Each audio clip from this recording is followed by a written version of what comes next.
সবাই থামো তোমরা। নিপা ঘুম থেকে উঠে কিছুই শোনে না, কিছুই বোঝে না।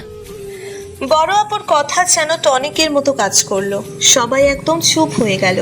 ভালো করে খেয়াল করে দেখলাম রুমে কোনো ছেলে নাই, সব মেয়েরা। এখানে কি গার্লস পার্টি দেবে নাকি? উফ, কিচ্ছু ধরছে না মাথায়।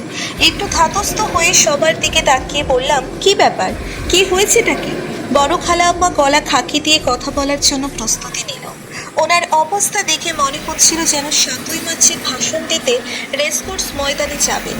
বড় খালা আম্মার দেরি দেখে মানহাবু অধৈর্য হয়ে বলেই ফেলল, খালাম্মা একটু তো রহম করেন আমাদের উপরে। এতক্ষণ বলেছেন নিপা উঠুক, নিপা তো উঠছে, এবার বলেন। বড় খালা আম্মা বিশাল এক ধমক দিয়ে বললেন, দেখ মানহা, তোর যদি গাড়ি ছুটে যাওয়ার ভয় থাকে তাহলে তুই যা, আমি আস্তে ধীরেই বলবো। ছোট খালামণি চোখ গরম করে মানহাবুকে আর কিছু বলতে নিষেধ করলো। কিন্তু এত আয়োজন কিসের? পরিস্থিতি যা বুঝতেছি মামলা ভয়াবহ। ভয়ে ভয়ে চিমি বিলির দিকে তাকালাম। দুটোই মাথা নেড়ে জানিয়ে দিল কিছুই জানে না এই ব্যাপারে। বড় আপুর দিকেও তাকিয়ে বুঝলাম ফলাফল শূন্য। বড় খালা আম্মা বড় করে একটা নিঃশ্বাস টেনে ভেতরে নিলেন। শোন, তোরা মেয়ে হয়ে জন্মানো মানে অন্যের ঘরে যেতে হবে, এটাই নিয়ম। ফারাক হলো এই যে কেউ যায় দুদিন আগে, কেউ যায় দুদিন পরে, কিন্তু যেতে তো হয়ই। বড় খালা আম্মার কথা আগা মাথা কিছুই বুঝলাম না। খালারা ভাবিরা সব চুপ করে আছে, তার মানে ঘটনা গুরুতর। মান্তাসা, মানহা আর নিপা, তোদের বলছি তোদের কোনো ছেলের সাথে সম্পর্ক আছে, যার মানে তোদের ভাষায় রিলেশন আছে? বড় খালা আমার কথা শুনে যেন আমরা আকাশ থেকে পড়লাম। মহিলা বলতেছেটা কি? খালাম্মা, আমি এক ছেলে কিন্তু বাদ আছি, আমাদের এই প্রশ্নটা করলেন না? মেরি খুব আগ্রহ নিয়ে প্রশ্নটা করলো। ঠাটিয়ে এক চড় মারবো, চুপ করে দাঁড়িয়ে থাক, না হলে রুম থেকে কান ধরে বের করে দেব। ছোট খালামণি হাইসা এক ধমকে মিলিকে থামিয়ে দিলেন। আমরা সবাই তাক ধরে বড় খালা আম্মার দিকে চেয়ে আছি, উত্তর কি দেব। সবার আগে আমি বললাম আমার কোনো পছন্দ নেই। তারপর মানহা আপু আর বড় আপু সেম উত্তর দিল। কিন্তু আমার জানা মতে বফ আপু একজনকে কঠিন আকারে ভালোবাসে। বড় খালা আম্মা বলে ওঠেন, ঠিক আছে, তাহলে তো আমাদের পছন্দের করে তোমাদের আস্থা আছে নাকি? গত ৪-৫ দিনের জয়ের বিয়ে নিয়ে আমরা খুব ব্যস্ততার মধ্যে ছিলাম, কিন্তু আজকে একটু আগে কিছু খুশির খবর পাওয়া গেছে, তাই আমরা খুব খুশি। সবাই সবাই হাঁ করে চেয়ে আছে বড় খালাম্মার দিকে। হচ্ছেটা কি এসব? নিপা, মান্তাসা আর মানহা, তোমাদের তিনজনে একসাথে কর্ম করে রাখবো বলে আমরা ঠিক করেছি। ছেলেপক্ষরা বেশ কিছুদিন পরে তোমাদের তুলে নেবে তাদের বাড়িতে। একটু ভালো সম্বন্ধ সবসময় আসে না, তাই এই ডিসিশন নেওয়া। বড় খালা আমার কথা শুনে আমার মনে হচ্ছিল অ্যাটেম বোম যদি আমার মাথায় পড়তো তাও এত চমকে যেতাম না। বড় আপু যে পাথর হয়ে গেছে। মানহা আপু বিড়বিড় করছে আর মাথা নাড়াচ্ছে। মেলে চিমিও যেন হাসতে ভুলে গেছে। একসাথে ৩ বোনের কলমা কাবিন কেমন যেন দেখায় না খালাম্মা? বড় ভাবে প্রশ্ন করলেন। বড় খালা আম্মা আমাদের দিকে তাকিয়ে প্রশ্ন করলেন, তোদের কারো কোনো আপত্তি থাকলে বলতে পারিস। বলে কি মহিলা, কথা না বার্তা নাই হুট করে ছেমরি তোর বিয়া, এ কি হয় নাকি কখনো? কিন্তু এসব শুধুই মনে মনেই বললাম। বড় আপু আস্তে করে বলল, হঠাৎ করে এসব কি? আমাদের পড়াশোনা তো আছে। তোমাদের চিন্তা আমাদের বেশি, তাই অযথা তর্ক করো না। পড়াশোনায় যাতে ক্ষতি না হয় তাই তোমাদেরকে এখনই তুলে দেওয়া হচ্ছে না। এই বলেই বড় খালা আম্মা উঠে গেলেন, অন্যান্যরা তাদের পিছনে গেল। রুমে শুধু থাকলাম আমরা 5 বোন। মানুষ মরে গেলে যেমন আপনজনদের কষ্ট লাগে, তেমনি আমারও প্রচন্ড খারাপ লাগছে। কেন যে খারাপ লাগছে এতটা জানি না। বড় আপু উঠে দরজা লক করতেই সবাই একসাথে বলে উঠল, আচ্ছা, এটা কি মগের মরক নাকি যে যা মন চায় আমাদের সাথে করবে? রাগের ঠেলায় মানহা আপু বলল, তোদের দুইজনের তো সমস্যা নেই, আমি ফয়সালকে কি বলে জবাব দেব? ওকে ছাড়া কাউকে বিয়ে করা পসিবল না আমার। বড় আপু কাঁদো কাঁদো স্বরে বলল, আসলে কে কি বলবে কি না বলবে সেটাই এখনো বুঝে উঠতে পারছে না। এটা কি কখনো হয় নাকি যে 3 বোনের একসাথে বিয়ে?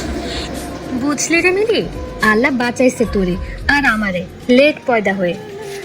এই বলে চিমি বিলের দিকে তাকালো। ঠিক বলেছিস রে, এদের বয়সী হলে একসাথে 5 জনের বিয়ে করিয়ে দিত। মিলি একটা স্বস্তির নিঃশ্বাস ফেলে বলল, আমার মনে হচ্ছিল আকাশ বাতাস কাঁপিয়ে চিৎকার করি। মন ভেঙে টুকরো টুকরো হয়ে যাচ্ছিল যেন। এক নিমেষেই এই ক্ষণিকের ভালোবাসাটুকু যেন আমার কাছে অনেক কিছুই মনে হচ্ছিল। তাই হয়তো ওই মানুষটাকে বারবার প্রশ্রয় দিয়ে গেছি তার সব কাছে, আর তার কাছে আমার কোনো মূল্যই নেই। অহেতুক রাগ আমি কেন বারবার দেখব? ভালোই হয়েছে বিয়ে করে রাসেল ভাইয়ের সামনে থেকে ড্যাং ড্যাং করে ঘুরে বেড়াবো। তখন যেমন কুকুর তেমন মুকুট জব্দ। পরের কয়েকদিন কি করে যে কেটে গেল নিজেও টের পেলাম না। এত পরিমাণ রাগ হয়েছিল যে একবারের জন্যেও জানার আগ্রহ করিনি কার সাথে আমার বিয়ে ঠিক করা হলো। এত তুরুত জলদি বড় আপু নানান প্ল্যান করেই যাচ্ছে। একবার বলে পালিয়ে যাবে, অন্যবার বলে সুইসাইড করবে। বেচারি শেষ পর্যন্ত কিছুই করেনি। এদিকে জয় ভাইয়া পরিভাবিও চলে এসেছে। আগে হলো ভাইয়ার বিয়ে, এরপর তিনটা বোনের বিয়ে একত্রে। আত্মীয় স্বজনদের মধ্যে যেন সে এক অন্যরকম হুল্লোড় পড়ে গেছে। খালারা সিদ্ধান্ত নিল গায়ে হলুদ করা হবে না, এতে অনেক ঝামেলা।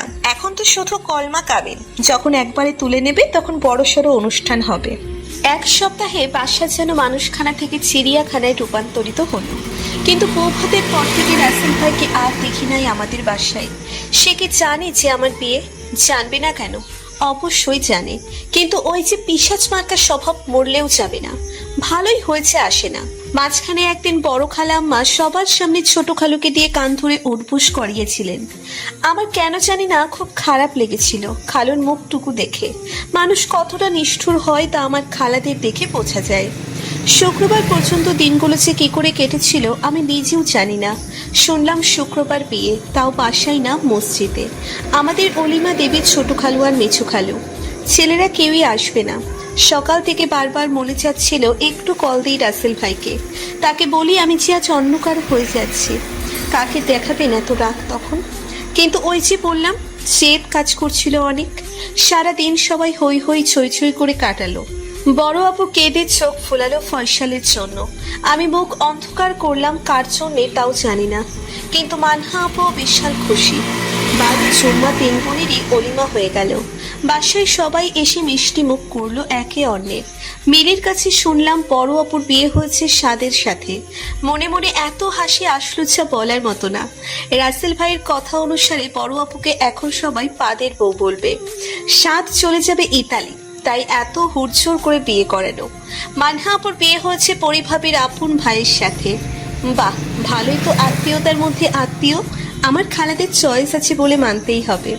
কিন্তু কথা হলো আমার বিয়েটা হলো কার সাথে? নিজের কাছে আজব লাগতেছে। আমার বিয়ে হলো আমি জানি না যে কার বউ হলাম আমি। এ যেন বাংলা সিনেমাকেও হার মানায়। আমার জীবনের কাহিনী।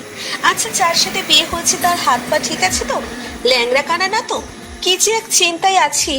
বাহ, একজনের ঘরের বউ হয়ে গিয়েছি, তাকে আমি চিনি না। অন্তত রাস্তায় হাঁটার সময় তাকে চেনার জন্য তো আমার স্বামীকে আমার চিনতে হবে। মেয়েকে খুব আশা করে জিজ্ঞেস করলাম, আচ্ছা সবারটাই তো বললি, আর বাকি থাকে একজন, ওই একজনকে? মিলি বিমল এক হাসি দিয়ে বলল, নিপাপু আমার দুলারে চিনতে চায়, সেটা সারপ্রাইজ তোমার জন্য আপু। আমার বিয়ে ধুম করে বলা নেই কওয়া নেই 1 সপ্তাহের মধ্যে দিয়ে দিল। এর চেয়ে বেশি কি সারপ্রাইজ লাগবে আর?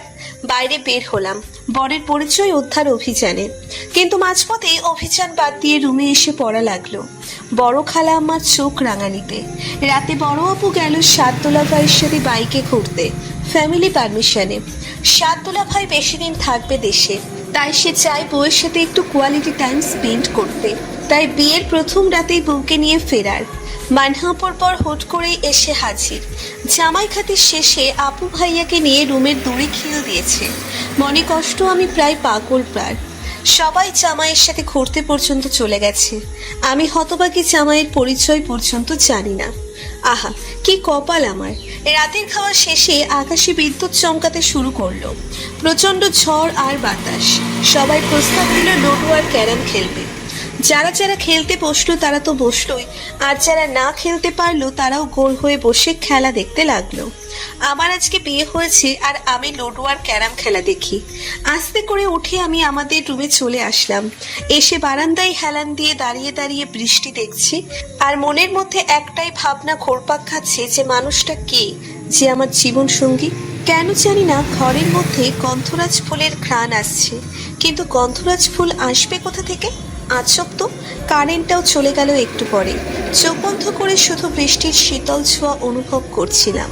হঠাৎ বিদ্যুৎ চমকানোর আলোতে এক পলকের জন্য দেখলাম রাসেল ভাই হাতে সাদা সাদা কি নিয়ে যেন হাঁটু গেড়ে আমার সামনে বসে আছে। আপনি এখানে? এতটুকু বলেই কোনো অজানা অভিমান যেন মুখের ভাষা আটকিয়ে আসলো। হাতে গন্ধরাজ ফুল আর হাঁটু গেড়ে সে আমার সামনে বসা। আমি যে আজ অন্য কারো হয়ে গেছি, আর এখন সে আসছে আমাকে প্রপোজ করতে। শার্টের কলার ধরে টেনে তাকে দাঁড় করালাম। কেন জানি না প্রচণ্ড জেদ হচ্ছিল তার উপরে। শুধু পারেন আমার সাথে রাগই দেখাতে, অন্য কোনো কিছু বোঝার যোগ্যতা আপনার নেই আর কখনোই হবে না। এই বলেই সরে আসতে চাইলাম, পিছনের থেকে জড়িয়ে ধরে রাসেল ভাই বলল, আচ্ছা যাবি তো, সমস্যা নেই, কিন্তু তার আগে কিছু কথা শুনে যা। এক রাশ অভিমান নিয়ে বললাম, কিছু কথা শোনার দিন শেষ হয়ে গিয়েছে। আমি যে আজ অন্য কারো। এতক্ষণ লাগছিল জেদ এখন এক অজানা অভিমানে বাকরুদ্ধ হয়ে আসছে। যে কোনো সময় চোখের পানি বাঁধ ভেঙে চলে আসতে পারে। শুধু চাইছিলাম তার বাহুটোর থেকে ছুটে আসছে। সে যেন আরো শক্ত করে আঁকলিয়ে ধরলো আমাকে। পেছন থেকে ফিসফিস করে বলল, নিপা আগে শুনবি তো আমার কথা, তারপর যা যেখানে যাওয়ার। ঘুরে একদম তার মুখের দিকে তাকিয়ে রইলাম। কেন জানি না মনে হচ্ছে এই মানুষটাকে আমি চিনি না, খুব যেন অচেনা মনে হচ্ছে তাকে। বৃষ্টিতে এমনিতেই কাক ভেজা হয়ে গেছে, এখানে দাঁড়িয়ে বলবো নাকি ঘরে যেয়ে বলবো? রাসেল ভাইয়ের প্রশ্ন। রুমে অনেক অন্ধকার, ইলেকট্রিসিটি নেই। আমি উত্তর দিলাম, তুই চল রুমে, আমার শীত করছে। এইটুকু বলে রাসেল ভাই রুমে ঢুকে গেল। আমিও তার পিছে পিছে রুমের ভিতরে ঢুকলাম। নিপা একটা টাওয়াল দে তো, আর জয় রুমে আমার একটা চুইকটা প্যান্ট ফেলে গিয়েছিলাম, ওইটাও নিয়ে আয়, চেঞ্জ করবো, না হয় ঠান্ডা লাগবে। টি শার্ট খুলতে খুলতে বলল রাসেল ভাই। ফর্সা শরীরটা অন্ধকারেও যেন আমি দেখছিলাম। এই শরীরটা দেখলেই যেন আমার ঘোর লাগে। পরক্ষণে ঘোর কেটে মেজাজটা সেই লেভেলের খারাপ হলো। সাহস কত বড়, অন্যের মুখে হুকুম দিচ্ছে। আমি বললাম, কেউ যদি জানে আপনি আমার রুমে, ঝামেলা হয়ে যাবে। কেউ জানবে কি করে? আমি যখন ঢুকেছি সবাই খেলায় মশগুল ছিল। তুই আস্তে করে জয় রুমে গিয়ে নিয়ে আসবি। বাইরে লোক, হুট করে কেউ দেখে ফেললে কি যে করবে আমাকে আমি নিজেও জানি না। তুই যাবি নাকি আমি যাব? তখন কিছু হলে কিন্তু আমি জানি না। পাগল মানুষ, কখন কি করে বসে নিজেও জানি না। কথা না বাড়িয়ে সোজা ভাইয়ার রুমে চলে গেলাম। কি করেছে ওই প্যান্টটা পেলাম আমি নিজেও জানি না। মনে হলো যেন ঘোরের মধ্যে নিচে রুমে আসলাম। আজকেই বিয়ে হয়েছে আমার, আর বাসা ভর্তি লোক। যদি কেউ জানে আমার রুমে রাসেল ভাই, তাহলে যে কি হবে জাস্ট ভাবতে পারতেছিলাম না। রুমে এসে তাড়াতাড়ি ফোনের লাইট অন করে দেখলাম সে দাঁড়িয়ে আছে জানালা ঘেঁষে, যেন এক অন্য চোখে বাইরের বৃষ্টি দেখছে। সেই চাহনিতে কি যে নেশা তা কাউকে বোঝানো যাবে না। প্যান্টটা সামনে বাড়িয়ে ধরতেই বলল, যা তো নিপা, রুমের দরজা লক কর। কেন দরজা লক করবো কেন? আমি ঘাড় বেঁকিয়ে প্রশ্ন করলাম। সমস্যা নেই, খোলা থাক, হুট করে কেউ এসে দেখুক আমি তোকে কাহিনী শোনাচ্ছি। এই বলেই ওয়াশরুমে ঢুকলো রাসেল ভাই। মনে মনে ভেবে দেখলাম, সত্যিই তো মিলি চিনি আছে, বা খালারা যদি কেউ চলে আসে তাহলে মায়ের আগে দেবে, বিচার পরে করবে। এর চেয়ে ভালো দরজা লক করে দিই। দরজা লক করে বিছানায় বসতেই দেখলাম বৃষ্টির ছেটায় জামা ভিজে আছে। তার মানে আমারও ড্রেস চেঞ্জ করতে হবে। যে পাগল ঢুকেছে ওয়াশরুমে, কখন বের হবে কে জানে। এর চেয়ে ভালো আমি রুমেই ড্রেস চেঞ্জ করে ফেলি। ওয়াশরুমের বাইরে থেকে ছিটকিনি আটকিয়ে অন্ধকারে হাতড়ে পেলাম এক টি শার্ট। সেটা পরে নিচে স্কার্ট পরে তাড়াতাড়ি যেয়ে ছিটকিনি খুলে দিয়ে বিছানার উপরে পা উঠিয়ে বসে বসে গেম খেলতে লাগলাম। আহা, কি কপাল আমার! বিয়েটাতে আমার ঘরে অন্য পুরুষ, আর আমি খেলি গেম। আর স্বামী? এখনো আমি জানি না আমার স্বামীটাকে। রাসেল ভাই অনেকগুলো গন্ধরাজ ফুল এনেছে। এত ফুল কই পেয়েছে কে জানে। দুটো ফুল নিয়ে খোপাই বুঝলাম। মনটা যেন এমনিতেই ভালো হয়ে গেল, কেন জানি না। কি ব্যাপার, এতক্ষণ হয়ে গেল বের হয় না কেন লোকটা? এই ভেবে ভেবে যখন বিরক্ত হচ্ছিলাম, তখনই নবাব সিরাজউদ্দৌলার বংশধর বের হলেন। খালি গা, ভেজা শরীর, মাথার চুলগুলো লেপ্টে আছে। ইস, নিজেকে আটকানোই যে দায়।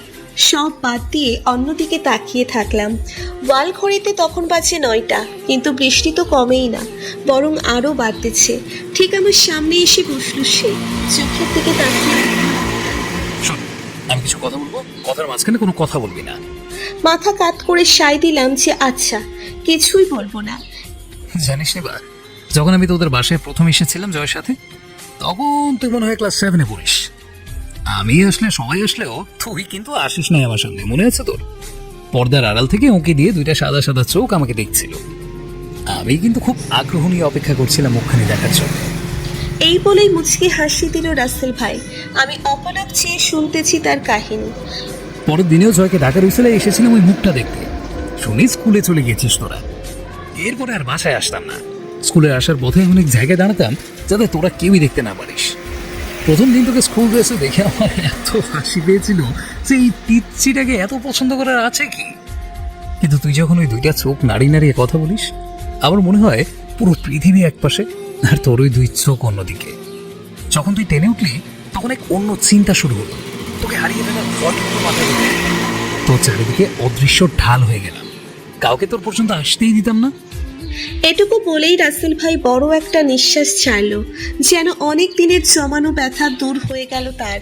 তখন বুঝলাম স্কুল কলেজে আমার দিকে চেয়ে কেউ হাসলে পরের দিন তাকে দেখতাম আমার দিকে ভয়ে ভয়ে তাকাতে। এই হলো তার আসল কাহিনী। রাসেল ভাই আবারও বলতে লাগলো, তুই কি করিস, কই যাস, সব সময় ছায়ার মতো থাকতাম তোর সাথে। যখনই বৃষ্টি হতো আমি সব ফেলে তোদের বাসার সামনে চলে আসতাম। আমি জানতাম তুই বারান্দায় দাঁড়িয়ে দাঁড়িয়ে বৃষ্টি ধরবি, কিন্তু কখনো তোকে বুঝতে দিইনি যে আমি তোকে ভালোবাসি। কেউ যদি আমাকে বলে একদিকে তুই অন্যদিকে সারা পৃথিবী, তাহলে আমি বলবো আমার তোকেই চাই। আমার যেন বিশ্বাসই হচ্ছিল না যে এই মানুষটা আমাকে এত এত ভালোবাসে। নতুন করে যেন আবিষ্কার করছিলাম মানুষটাকে, কিন্তু বুকটা ভেঙে যাচ্ছিল এই ভেবে যে আমি এখন কি করব। আমি যে আজ অন্য কারো। তোর দিকে কেউ তাকালে যেন আমার মাথায় রক্ত উঠেছে। মনে হতো তোকেই মেরে ফেলে। কেন তুই এত সুন্দর, আর কেনই বা অন্য কেউ তোর দিকে তাকাবে? তুই যখন ওড়না পেঁচিয়ে মাথায় ঘোমটা দিয়ে বের হইস তখন তোকে মনে হয় পৃথিবীর সবচেয়ে সুন্দর কেউ থাকলে সেটা হলি তুই। তোর লম্বা লম্বা চুলগুলো ছেড়ে রাখিস, তার ঘ্রাণে আমি পাগল হই। এটুকু বলেই আমার হাত ধরল সে। আমিও যেন কোনো বাধা না দিয়ে তার কথায় মত্ত হয়ে গেলাম। রাসেল ভাই আবার বলতে শুরু করলো, জ্বর হলুদে তোর নাভির উপরে তিল দেখে মনে হয়েছিল এত সুন্দর একটা জায়গায় তিল শুধু তোরই হতে পারে, অন্য কারো না। খুব ইচ্ছে করছিল আলতো করে ছুঁয়ে দিত ওই তিলটা। বিয়ের আগের দিন জয় যখন আমাকে ঘুম পাড়িয়ে রেখে পুরীর সাথে দেখা করতে গেল, আমার খুব ইচ্ছা হচ্ছিল আমিও তোকে একটু দেখি, ঘুমিয়ে গেলে তোকে কেমন দেখায়। তুই জানিস বউয়ের মধ্যে তুই কি পরিমাণ নড়াচড়া করিস। সেদিন হঠাৎ ঘুম ভেঙে যেতেই আমার পাশে তোকে দেখে কি পরিমাণ আশ্চর্য হয়েছিলাম তুই জানিস। মনে হচ্ছিল এই যেন স্বপ্ন, কিন্তু তোর এই ঠোঁটটা আলতো করে ছুঁয়ে দিয়ে বুঝলাম যে আমার স্বপ্নটা সত্যি হয়েছে। কতক্ষণ যে তোকে হা করে দেখেছিলাম আমি নিজেও জানি না। ঘুম ভাঙে তোর রং চিমটিকে দেখি তুই আমার বুকের উপরে শুয়ে মুখ উঁচু করে আমাকে দেখছিস। তুই যখন উঠে গেলি মন চাচ্ছিল তোকে আবার টেনে আমার বুকের উপরে নিয়ে শুয়ে থাকি, কিন্তু তুই আবালের রানী। এতটুকু বলেই বড় একটা নিঃশ্বাস নিল সে। এত যখন ভালোবাসতেন তো বলেননি কেন আগে? এই প্রথম কথা বললাম আমি। তোকে খুব বেশি হারানোর ভয় ছিল রে। বাসার সবাই জানতো আর রাজিও ছিল। জয়কেও ইশারা ইঙ্গিতে বুঝিয়েছিলাম আমি তোকে পছন্দ করি, কিন্তু সমস্যা ছিল তোর বড় দুই বোন। ওদের বিয়ের আগে তো আর তোকে কখনোই বিয়ে দেবে না। এটুকু বলেই যেন আমার হাতটা আরো শক্ত করে মুঠি করে ধরলো রাসেল ভাই। নিজেকে যেন আর বাধা দিতে পারলাম না। হো হো করে ওনার বুকের উপরে পড়ে কাঁদতে লাগলাম। আমি হচ্ছে আপনাকেই ভালোবাসি। এখন কি হবে? আমার যে বিয়ে হয়ে গেছে, কখনোই আর ফ্যামিলি মেনে নেবে না আপনার আমার ভালোবাসা। ওনাকে জড়িয়ে ধরে কাঁদতে কাঁদতে বললাম, নিপা তোর কি মাথা ব্যথা করছে?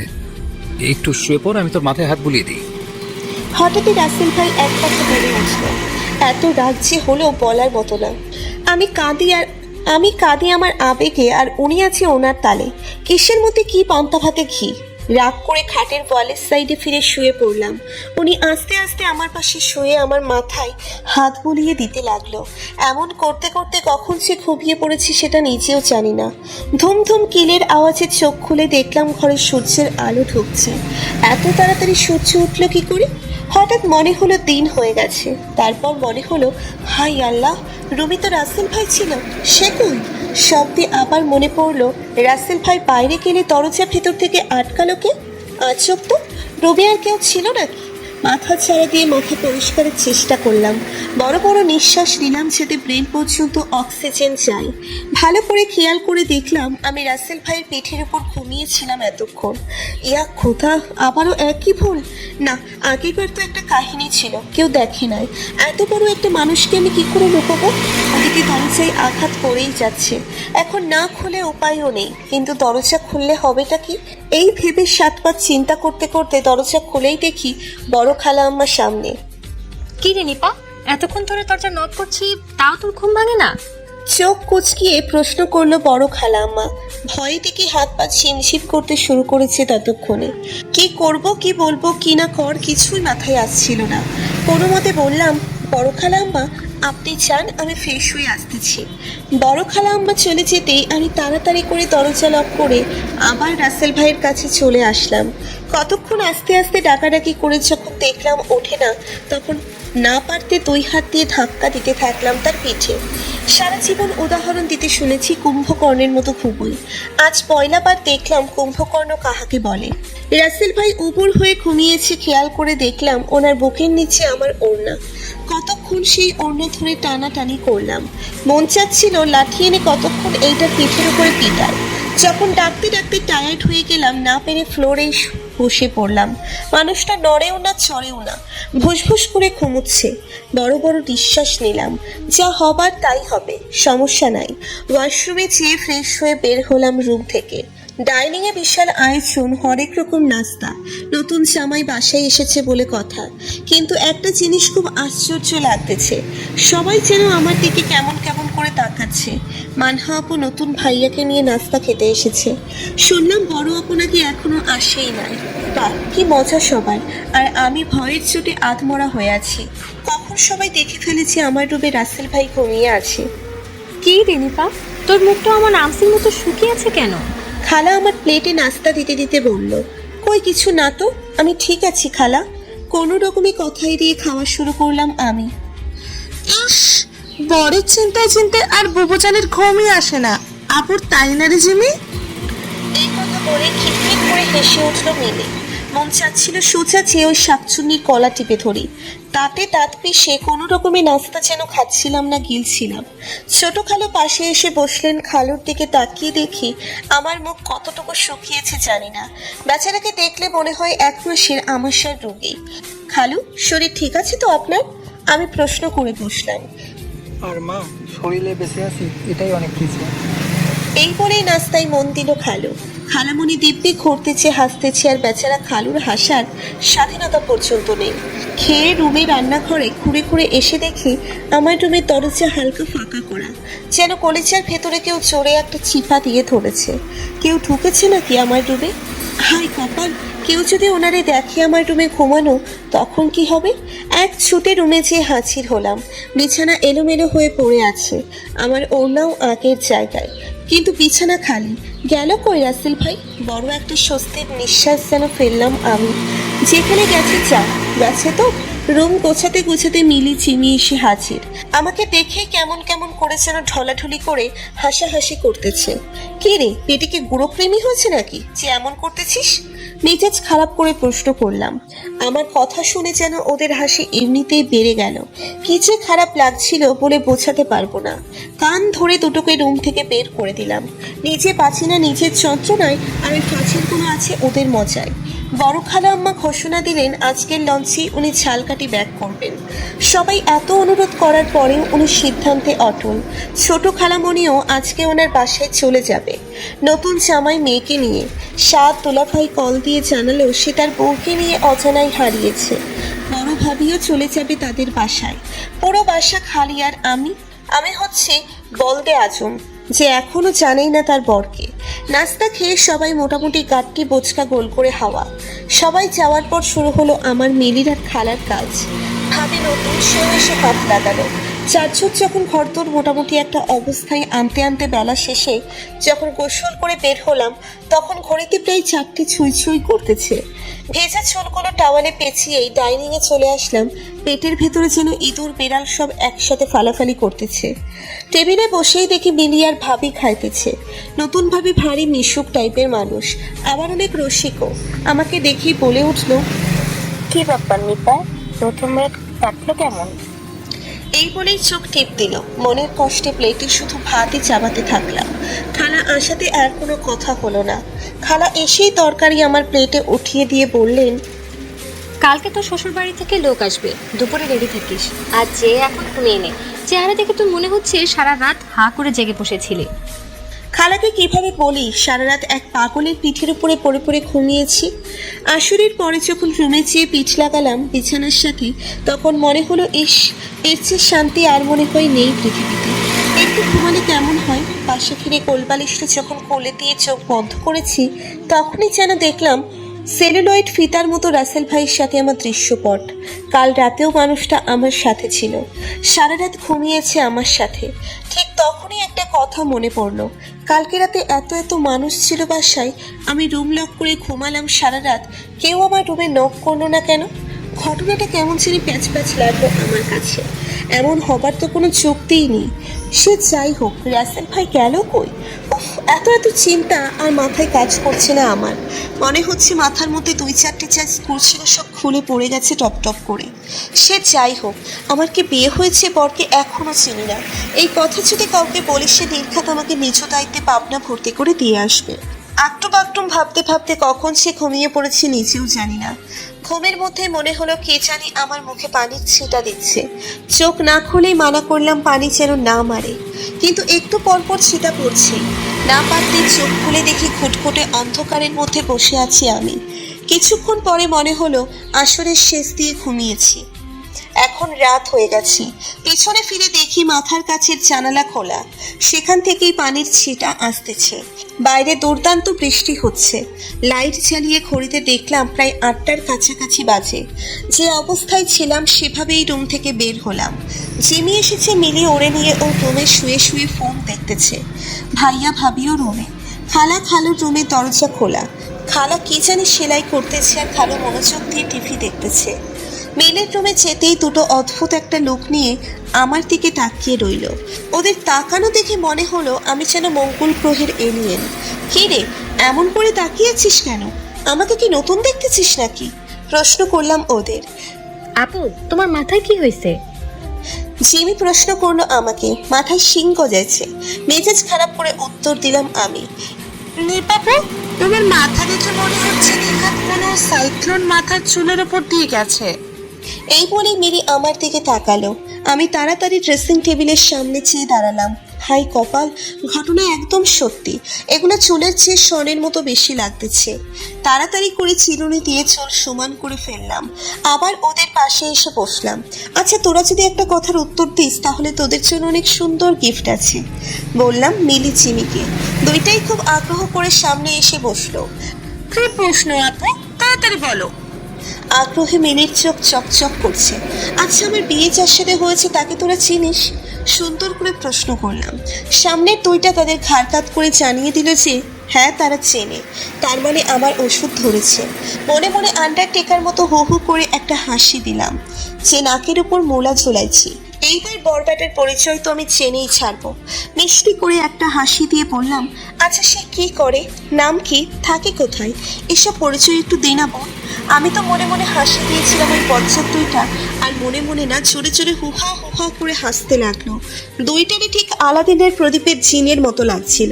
মিলি এসে সুন্দর করে আমার গাল ধরে বলল, তুমি গিফট হিসেবে বেশি হলে 10 টাকার একখান ডেয়ারি মিল্ক চকলেট ধরিয়ে দিবে, বলবে মিলি জিমি দুজনে ভাগ করে খা।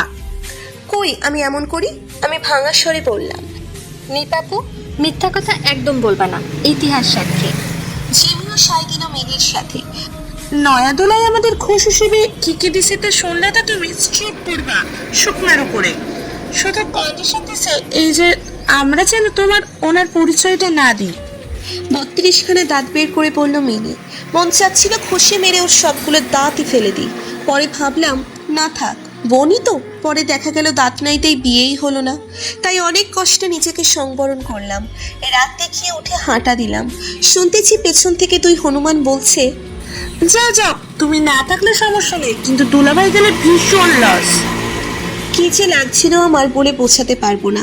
9টার দিকে সবাই মিলে খেতে বসলাম। দেখলাম অনেক কিছু রান্না করেছে খালা। কচুর লতি দিয়ে চিংড়ি মাছ, ডিমের কোরমা, গরুর মাংস, আমার ফেভারিট শুটকি ভর্তা, লাল শাক ভাজি। আমি শুটকির বাটিটা টেনে নিয়ে খেতে বসলাম। ভাইয়া তখন খোঁচানো শুরু করলো। কিরে নিপা, তুই একটা শুটকি খাস নাকি ও একটা শুটকি? মেরি তখন উত্তর দিল, ভাইয়া তুমি একটা গরু খাও, তুমি গরু। আমাদের বাসায় একটা অলিখিত নিয়ম আছে, যখন ভাইয়া আমাদের কোনো বোনের পিছনে লাগে তখন আমরা সব বোনেরা এক হয়ে যাই, নিজেদের মধ্যে যতই ঝামেলা থাক না কেন। আবার খালা যদি আমাদের কিছু বলে তো আমরা সব ভাই বোন এক হয়ে যাই। তখন খালা চিল্লায় আর বলে, নিজেরা কুত্তার মতো কামড়াকামড়ি করিস, আর আমি কিছু বলতে গেলেই জোট বেঁধে আমারে ধরিস। এজন্যই বলি রসুনের পেছন সব এক। ঝগড়া মোটামুটি তুঙ্গে। আমি মিলি ঝিমি এক দলে, ভাইয়া অন্য দলে। এমন সময় খালা ভাতে চামচ উঁচু করে বলল, আর একটা কথা বলবি কেউ, সোজায় চামচ ভাঙো তার উপরে। চুপ করে ভাত খা সবাই। খালার ওপরে কোনো ভরসা নাই, নতুন ভাবির সামনে মেরেও বুঝতে পারে। তাই সবাই তাড়াতাড়ি খাওয়া শুরু করলাম। সবাই খুব ক্লান্ত ছিল। মেলি ঝিমিকে বললাম আমার রুমে ঘুমোতে, সোজা বাংলায় না করে দিল। ওদের নাকি কি সব সিক্রেট কথা আছে। কি আর করার, রুমে এসে দেখি বৃষ্টি আবারও শুরু হয়েছে। কি এক মুশকিল, রাত হলেই বৃষ্টি হয়। রাত 10:30টার দিকে ফোনের আলো চলতে দেখে ফোন উঠিয়ে দেখি 11টা মিসড কল। এত কল কে দিল? কল তাড়াতাড়ি ব্যাক করতেই সাথে সাথে রিসিভ করলো ফোন। জিজ্ঞেস করলাম কে বলছেন। তুই তাড়াতাড়ি দরজা খোল, আধা ঘন্টা যাবো দরজার সামনে দাঁড়ানো। কণ্ঠ শুনেই বুঝলাম এটা আর কেউ না, রাসেল ভাই। মাথায় আর কাজ করছিল না যে কি করব। এত রাতে উনি আবার এসেছে কেন? যদি খালা, খালু বা ভাইয়া উঠে যায়। দিশা না পেয়ে অন্ধকারে ছুটে দরজার কাছে গেলাম। দেখি সত্যিই উনি দাঁড়ানো, হাতে অফিস ব্যাগ, কালো শার্ট ভিজে লিপটে গেছে শরীরে। আমি হতবাক হয়ে ভাবছি অফিস থেকে এখানে এসেছে কেন? আজকেও কি থাকার প্ল্যান করে এসেছে নাকি? কিরে তুই এমন জমে দাঁড়িয়ে আছিস কেন? ব্যাগটা ধরবি তো নাকি? এই বলে ব্যাগটা আমার দিকে ছুড়ে দিয়ে জুতা খুলে আমার রুমের দিকে চলে গেল। আমিও তাড়াতাড়ি করে মেইন ডোর লক করে সোজা ওনার পিছে পিছে যেয়ে হাজির। আজকে আর আমার দরজা আটকানো লাগলো না, নিজেই ওপরে ছিটকিনি টেনে লাগিয়ে দিল। আমার টাওয়েলটা টেনে নিয়ে ওয়াশরুমে ঢুকে পড়লো। উফ, এত যন্ত্রণা যেন আর সহ্য হয় না আমার। আমি কি তার বউ নাকি যে এমন করা শুরু করেছে? গোসল করে কোমরে টাওয়েল ছড়িয়ে যখন বের হলো আমার মুখ থেকে কি করে যেন ওয়াও শব্দটা বের হয়ে গেল। মাথা মুছতে মুছতে ঘুরে আমার দিকে তাকিয়ে রাসেল ভাই বলল, খিদে পেয়েছে অনেক, ভাত দে টেবিলে। ইয়া খোদা, বলে কি ডাইনিং রুমে বসে খাবে এই লোক? নির্ঘাত পাগল হয়ে গেছে। আমি বললাম আপনি এখানে বসেন, আমি রুমে ভাত এনে দিচ্ছি। রান্নাঘরে যেয়ে প্লেটে ভাত এনে দিতেই খাওয়া শুরু করলো সে। বুঝলাম সে অনেক খিদা পেয়েছিল। আমাকে জিজ্ঞেস করলো খেয়েছি কিনা। মাথা কাত করে উত্তর দিলাম খাওয়া শেষ করে যখন প্লেট সিঙ্কে রেখে রুমে আসলাম তখন দেখি সে ব্যাগ থেকে কি যেন বের করতেছে। গুটি গুটি পায়ে এগিয়ে যেয়ে দেখে খুব সুন্দর একটা গোলাপি কালারের শাড়ি, যার পার কালো। আমার দিকে এগিয়ে দিয়ে বলল, এটা পরে আয়, ম্যাচিং ব্লাউজ আছে?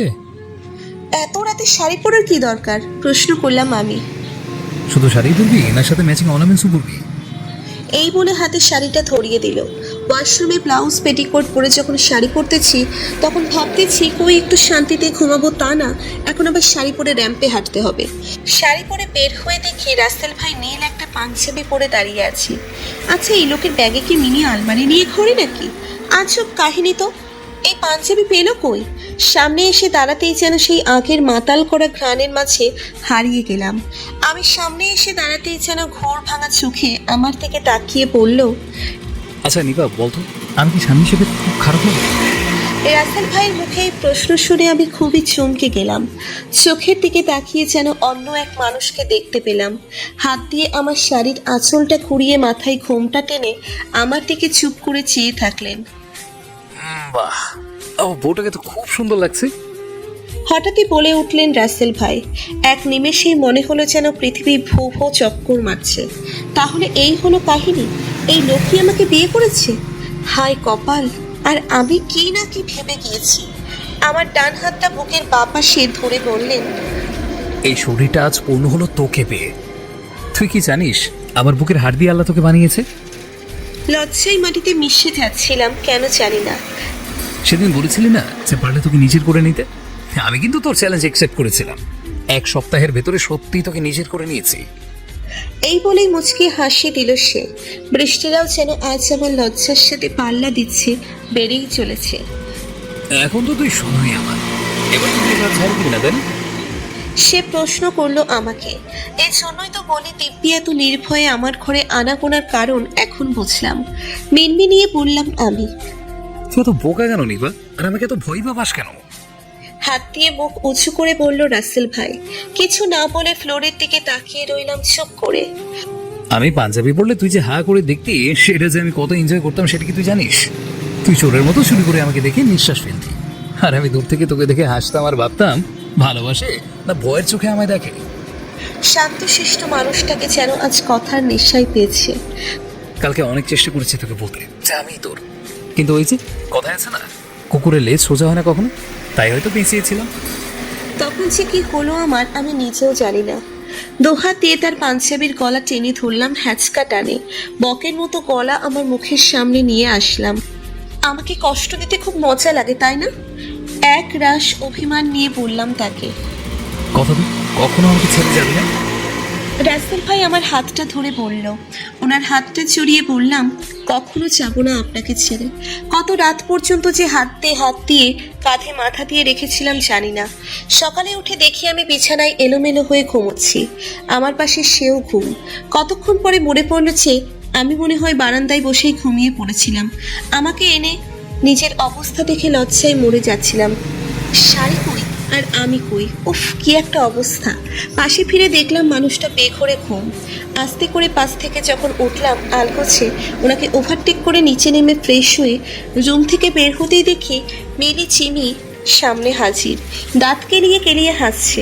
কালকে ওদের দিকে রাগ হচ্ছিল, আর আজ পাচ্ছি লজ্জা। এ কি মানা চাই? কি রে নতুন বউ, কেমন আছো? দলতে দলতে প্রশ্ন করলো মিলি। কোনো রকমে পাশ কাটিয়ে চলে গেলাম। খালার সামনে চেয়ে যেন লজ্জায় কুঁকড়ে গেলাম। নাস্তার টেবিলে মাথা নিচু করে পাউরুটি চাবাচ্ছি আর ভাবতেছি সবাই মনে হয় আমার দিকেই তাকিয়ে আছে। ভাবি উঠে এসেছে, নাস্তা করছে। ভাইয়া এখনো ঘুমে মনে হয়। নাস্তা খাওয়ার পরে ওই দুইটা গেল স্কুলে। খালা খালুকে নিয়ে বের হলেন বাজারের জন্য। ভাবি চেষ্টাই লাগলো ভাইয়াকে ওঠানোর কাছে।